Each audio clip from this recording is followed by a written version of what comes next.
Congratulations. You're one of the lucky ones, and you've got an offer for consulting in hand. Next up is the sell weekend. But what is it? How do you behave? What do you do? What do you think about? We're going to walk through some of those specifics in this episode. We're going to cover what are sell weekends, how office selection usually works, and some specifics about my process that will hopefully illuminate things to do and things not to do. And finally, we're going to talk about how to behave, what to think about, and how to go into your sell weekend for the maximum chance of success and also enjoyment. First of all, what the heck is a sell weekend? Well, we call them sell weekends, but firms call them by different names. They're weekends to go and experience life at the firm. They're an opportunity for you to look for housing in a city that you don't currently live in, to get to know your new colleagues in your incoming class, as well as senior colleagues at the firm, and to get to know a little bit about the culture of the firm. Sell weekends are opportunities for the firm to wine and dine you, and their stated and primary goal is twofold. Number one, they want to convert the maximum number of people they gave offers to accepted offers. So they create opportunities for people to state that they've accepted, to accept on the spot, or to encourage them to accept. Even though most firms don't state primary deadlines for acceptance, they're trying to use the sell weekend as an opportunity to drive acceptance rates forward. Second, they want to make sure that you feel a cohesion with the firm as you're beginning to join. It's your first opportunity to really get to know the firm as an insider. Sure, you got to know some things about it through your experience interviewing, through working with the interviewers one-on-one, but this is different. You're now a part of the family. And so they're going to welcome you into that family and tell you what the norms, the customs, and the cultures are of the family as well. Let me now share just a little bit about firm selection and my sell weekend process, because it was a little different than some people's, and I think you'll find some lessons packed away inside here. First of all, when I was interviewing with Bain, I was interviewing on the East Coast, and even though I was an experienced hire, I interviewed back through my university. So I had a limited number of offices that they gave me to choose from. It was Atlanta, Boston, and New York. And so when they asked me the all-important, which office would you like to go to question in my final round, I had stated that I wanted to move to San Francisco. This wasn't probably the best idea because for the beginning, they had told me what my options were, and I was trying to do something outside of that. But even worse was their second question, which was, okay, we might be able to make that work for you. Tell us why. And I said, I would hear that California is really nice. Now, today I'm sitting in California. I've lived here for 15 years, but going through the Bain process and explaining to them that I wanted to move to a state that I'd never been to was a little bit of a stretch.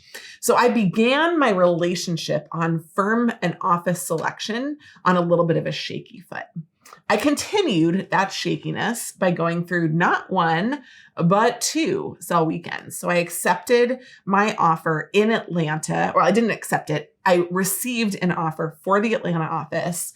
And after I got the offer, I asked if I could go to a sell weekend both in Boston and in Atlanta. Again, not a super desirable process. And most firms would say no. Good news was I was a really top candidate. Bain was very accommodating for me. And I went through the process in Atlanta as a full offeree and kind of as a lurking offeree in Boston. But of course, it was an excellent experience for me to see two different cultures of the firm. The Boston office pulled from a very diverse set of schools. It was much larger. There were tremendous opportunities. But also, one thing that I noticed was that the cohesion in that office was based on your incoming class, the people that you worked with. Whereas in the Atlanta office, which at the time was only about 120 people, the cohesion was firm-wide. I had exposure to partners at a much earlier level. So I was able to see differences between the firm. That was good for me. What was bad for me as a longer-term employee of Bain is that I established myself as somebody who wasn't decisive and who wasn't committed. And some of that carried into my early weeks and even potentially through my first year at Bain. There was an uncertainty about my commitment to the work and to the job because I tried to play the field on the cell weekend situation. So I wouldn't recommend that you even try to do what I did. What I would recommend instead is that you go into your cell weekend with one office that you've selected gratefully and enthusiastically, and that you have a plan for how to maximize your opportunities.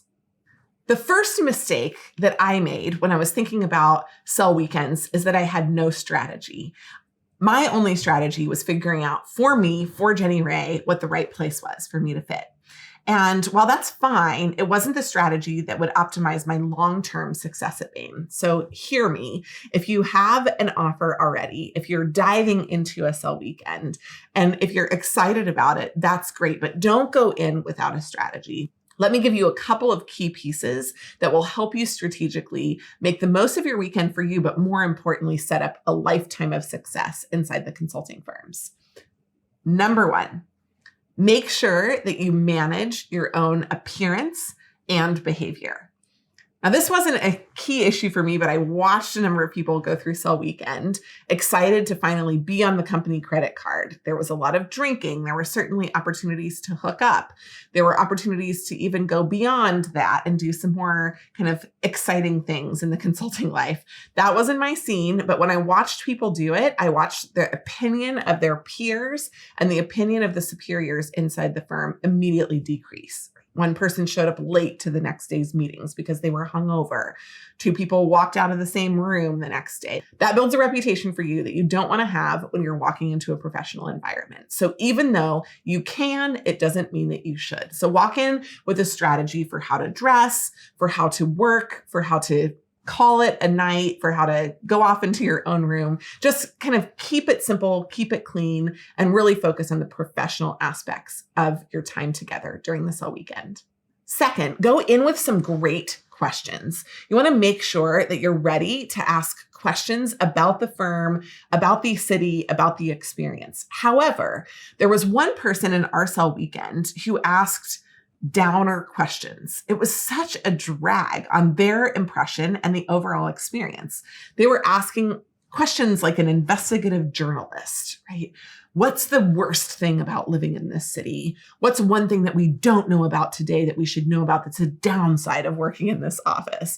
And look, the questions are fair. The questions are good, but you can't ask questions like that, accept the job, and then expect for people to treat you as a positive peer. So you need to think about how to frame your questions to get the same kind of insights in a way that will tell you about the firm, but that will also, either through omission or through just open sharing, get somebody to share things that are important. We frame our questions in interviews and beyond as PSP questions: positive, specific, and personal. So make sure that when you're talking about the questions, don't look for data, look for stories. That's how you'll get the best positive questions out of it. Here's a couple of examples of great questions. Number one, tell me about one thing in this office that happens in no other office in the BCG network.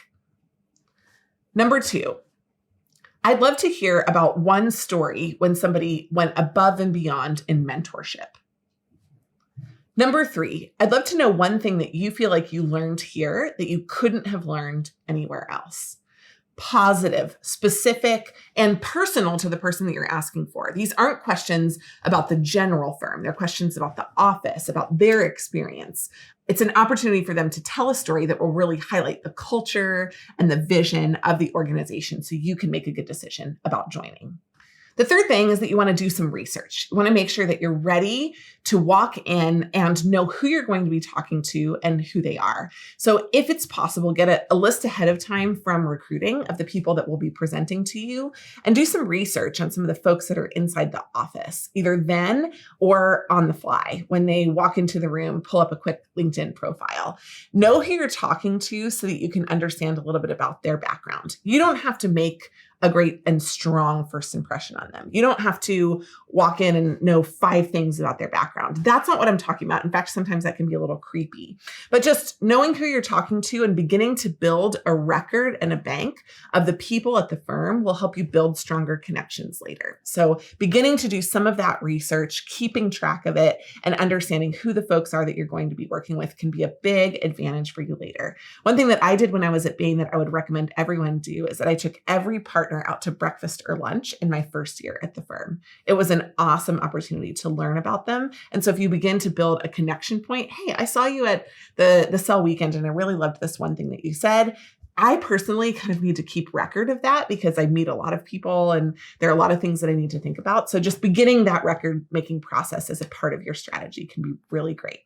And the fourth and final thing that you want to do is to have fun. Smile a lot. Enjoy your colleagues. Get to know them. You don't even have to have said yes to the firm, but you can still have a really good time. And it's important to celebrate their celebration. I didn't do that super well. There were people who had already accepted. Bain was their dream job, their only job, the thing that they wanted. And I was so skeptical about whether it was going to be a fit for me that I don't think I just enjoyed myself. I didn't order what I wanted at dinner. I didn't ask great questions of my colleagues. I was watching and listening and very analytical on my weekend. And I probably would, if I could go back again, just enjoy myself a little bit more. I'm super grateful for the time and the expense and the investment, not just in money, but also in people and in thought and in culture explanation that Bain did for me while I went through the process. It really helped me go in eyes wide open. Sure, there were things that I saw in that weekend that I didn't love about the firm, that didn't fit me. But overall, it helped me make a great judgment about the fact that there were going to be more pros than cons for working in consulting. And all of those things came true and more. I'm so grateful for the opportunities that I had to work at Bain and for what they did for me during the cell weekend. So when you're walking into the cell weekend, appreciate it. It's a once in a lifetime opportunity. You get the chance to see the firm from the outside and from the inside for the first time. And you'll get an opportunity to meet some of the most incredible people, whether you decide to accept the job or not. If you are one of the lucky ones and you have an offer or have accepted an offer, then we would love to help you with that process. You can actually walk through our Excel PowerPoint courses to prepare for a job in consulting. And if you have a couple of offers but don't know where to go, we would love to talk that through with you. Every year we have about 100 people book in time with one of our coaches to talk one-on-one with them about a few offers that they have on the table. What a great situation to be in, but it's also a really difficult situation because you're spoiled for choice. So if you want us to help you figure out where you fit best, we'd love to do that for you. Please feel free to reach out directly.